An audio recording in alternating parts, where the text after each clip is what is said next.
Good morning students. आज हम लोकतांत्रिक शासन की विशेषताओं के बारे में चर्चा करने जा रहे हैं। आप जानते हो लोकतंत्र समानता, स्वतंत्रता और भ्रातृत्व पर आधारित एक ऐसी शासन व्यवस्था है जिसमें सर्वसाधारण जनता द्वारा निश्चित समय के लिए निर्वाचित शासक वर्ग सत्ता का प्रयोग करता है। लोकतांत्रिक शासन व्यवस्था की कुछ सामान्य लक्षण हैं जिनके आधार पर हम यह पता कर सकते हैं कि कौन सी राजनीतिक व्यवस्था लोकतांत्रिक है या नहीं है। तो आइए हम देखते हैं लोकतांत्रिक शासन व्यवस्था की कुछ विशेषताएं। पहली, लोक प्रभुता में विश्वास। लोक प्रभुता का अर्थ होता है सत्ता लोगों से उत्पन्न होती है और शासन सत्ता अंतिम रूप से जनता में निवास करती है।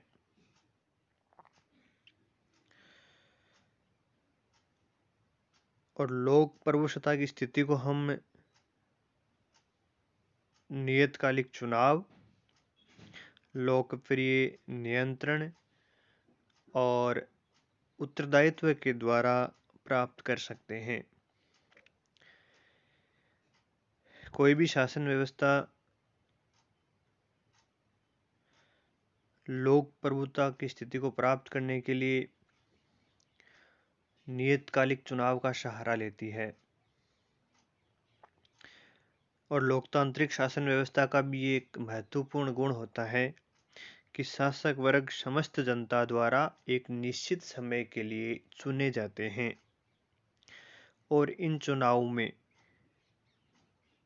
प्रत्येक व्यक्ति को जो संविधान के द्वारा निर्धारित योग्यता रखते हैं जनप्रतिनिधि के रूप में निर्वाचित होने के लिए स्वतंत्र होता है। चुनाव जनता का विश्वास प्राप्त करने का एक साधन होता है, इसलिए शासक वर्ग को चुनाव को टालने का कोई प्रयास भी नहीं करना चाहिए। जनता के द्वारा न केवल शासक वर्ग का निर्वाचन हो वरन जनता शासक वर्ग पर प्रत्यक्ष या अप्रत्यक्ष नियंत्रण भी रखे और जनता के द्वारा यह नियंत्रण उनके द्वारा चुने हुए प्रतिनिधियों के द्वारा किया जाता है। और साथ ही शासन व्यवस्था ऐसी होनी चाहिए कि जनता का शासक वर्ग पर निरंतर प्रभाव बना रहे, जनता शासक वर्ग से निरंतर संपर्क में रहे और इसके लिए आवश्यक है कि जनता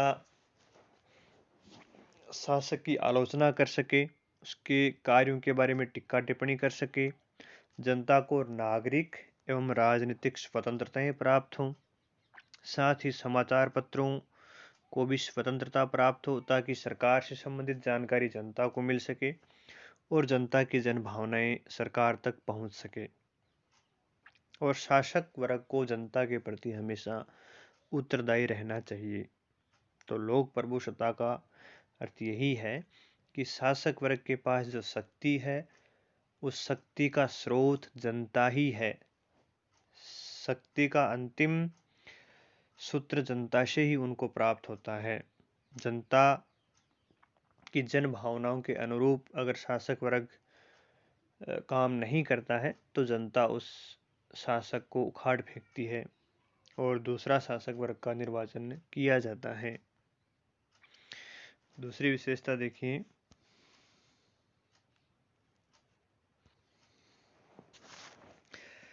राजनीतिक और नागरिक समानता। समानता और स्वतंत्रता लोकतंत्र के महत्वपूर्ण मूल्य माने जाते हैं। लोकतंत्र में सभी नागरिकों को समान राजनीतिक शक्ति प्राप्त होनी चाहिए और सभी नागरिकों को समान राजनीतिक शक्ति वयस्क मताधिकार के द्वारा जनता को दी जाती है।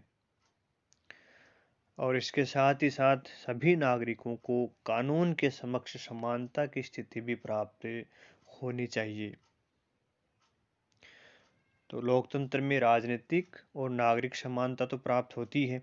वर्तमान समय में नागरिक और राजनीतिक समानता के से आगे बढ़कर सामाजिक और आर्थिक समानता लोकतंत्र का महत्वपूर्ण लक्ष्य माना जाता है।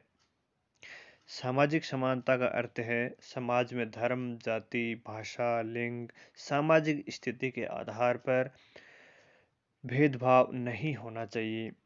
और आर्थिक समानता का अर्थ है सभी लोगों को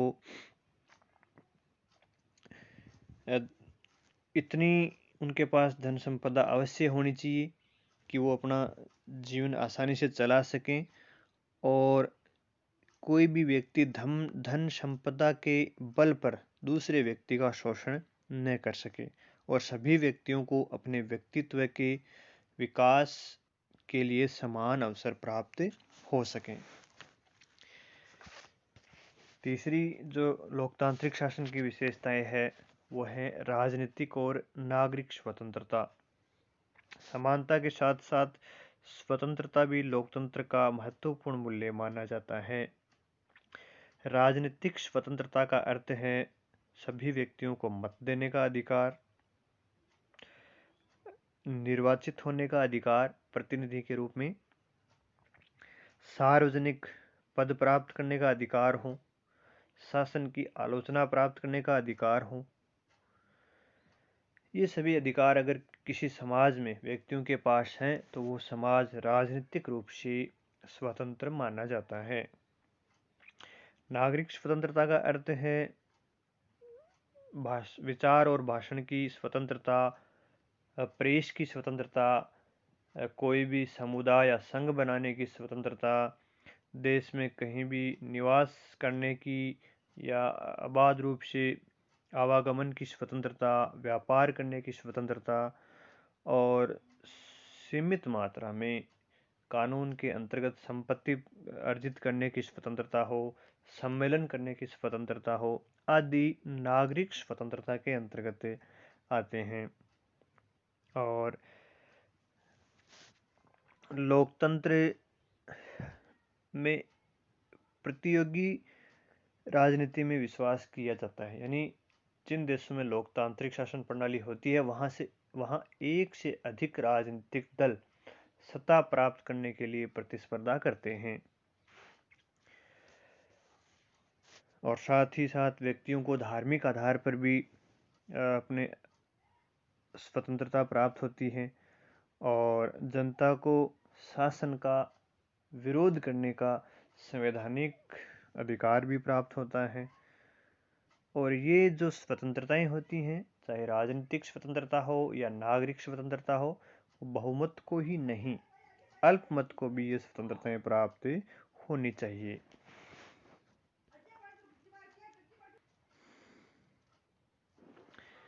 चौथी विशेषता देखिए, व्यक्ति के व्यक्तित्व का सम्मान और गौरव। लोकतांत्रिक शासन प्रणाली में व्यक्ति की गरिमा को महत्वपूर्ण माना जाता है। व्यक्ति के व्यक्तित्व का सम्मान किया जाता है। लोकतांत्रिक शासन प्रणाली में व्यक्ति को महत्वपूर्ण माना जाता है। साथ ही समानता, स्वतंत्रता और भ्रातृत्व व्यक्ति के व्यक्तित्व के सम्मान और गौरव की रक्षा के लिए महत्वपूर्ण साधन माने जाते हैं। लोकतंत्र में व्यक्ति का आत्मविश्वास, व्यक्ति का आत्मगौरव, उसकी सक्रियता आदि अगर किसी समाज में है तो वो समाज लोकतांत्रिक समाज माना जाता है। और लोकतंत्र का महत्वपूर्ण लक्ष्य ये होता है कि व्यक्ति के व्यक्तित्व का सर्वांगीण विकास हो सके। ऐसी परिस्थितियां शासन के द्वारा लोगों को उपलब्ध कराई जानी चाहिए।